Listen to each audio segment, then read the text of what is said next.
Hello. I thought that I would say a few words about dependent origination.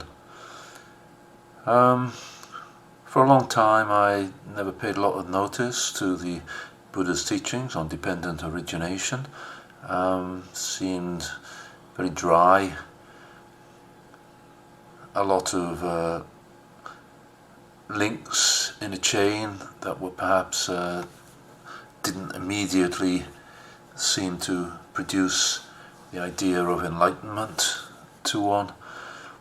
Maybe one thought there were other and better ways to find out about the Buddha's teachings. However, having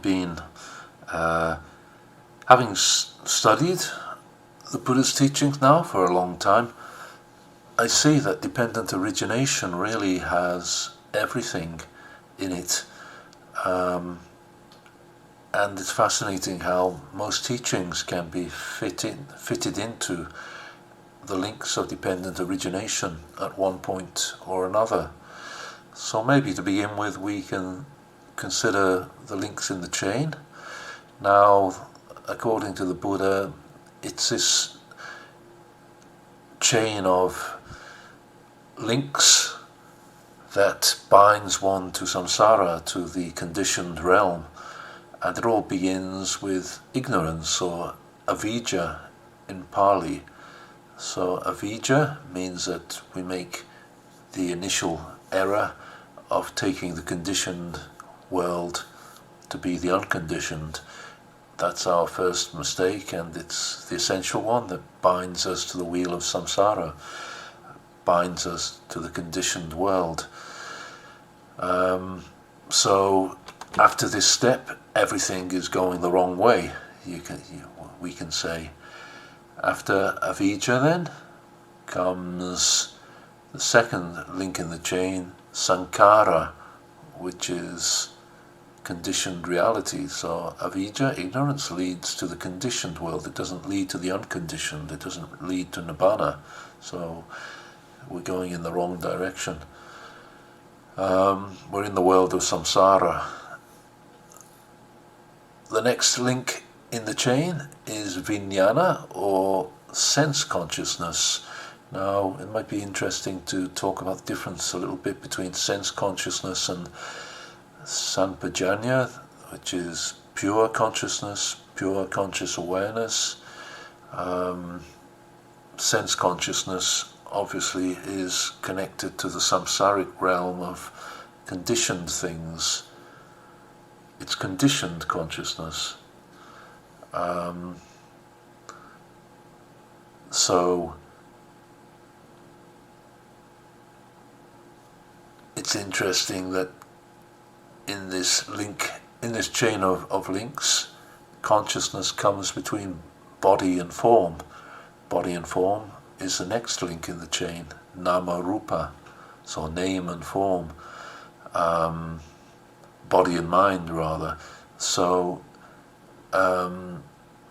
body arises in consciousness, it's not the other way around, not consciousness arising in the body. So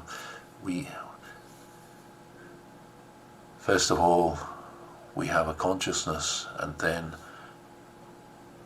body arises in consciousness.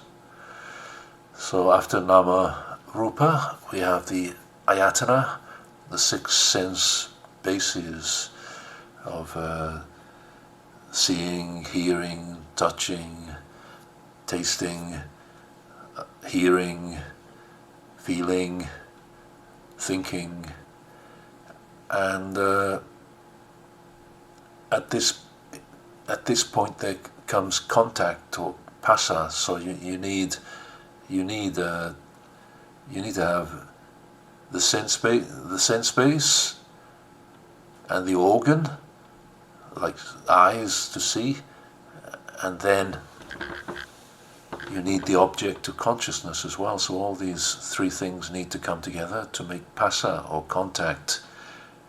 At that point, feelings arise, vedana, feelings come up. Now it's at this point that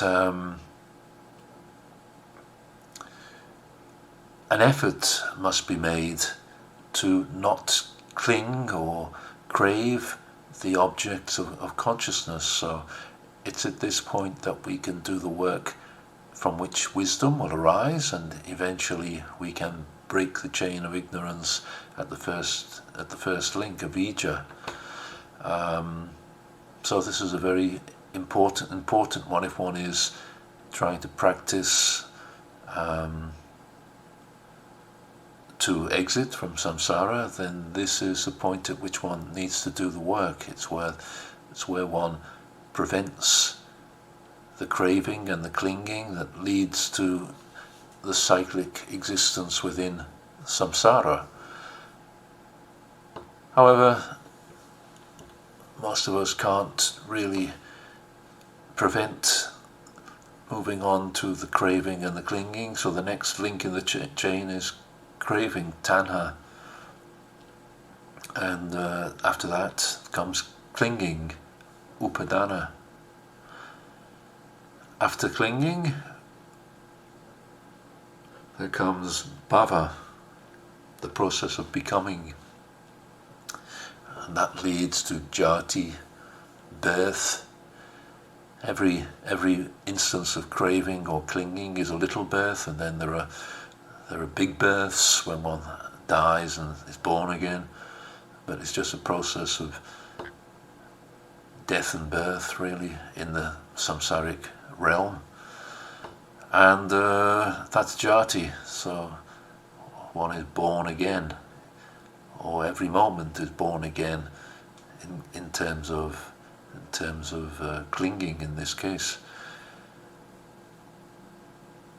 Finally, there is jaramana, old age and death. So final link in the chain is old age leading to sickness and death, and it will all start again, and one goes back to the beginning and takes a new body, or is subject to ignorance again, and one goes through the whole sequence once more: conditioned reality, leading to consciousness, leading to nama rupa, so on and so forth.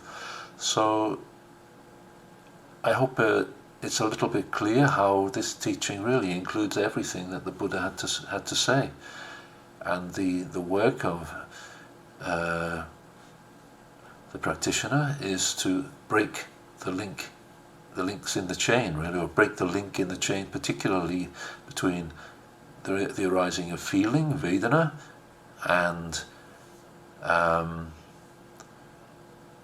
tanha, craving. So if one can stop the craving and the clinging, then wisdom arises, and when wisdom arises, one can break the chain at the first link, avijja, ignorance, and escape the samsaric realm. So that's how it's done. That's what happens. That's how one sees Nibbana. That's how one experiences the Maggaphala, the path and its fruit, the sight of Nibbana. So everything is included in the teaching on dependent origination, and I think it's well worth learning the links in the chain, because they will hold one in good stead, and one is able to keep one's eye on the important factors in the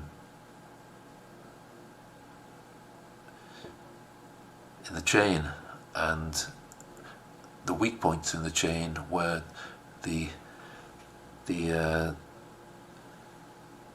where one can escape from the conditioned realm. So I hope that's useful, and I do advise people to learn the links in the dependent origination chain.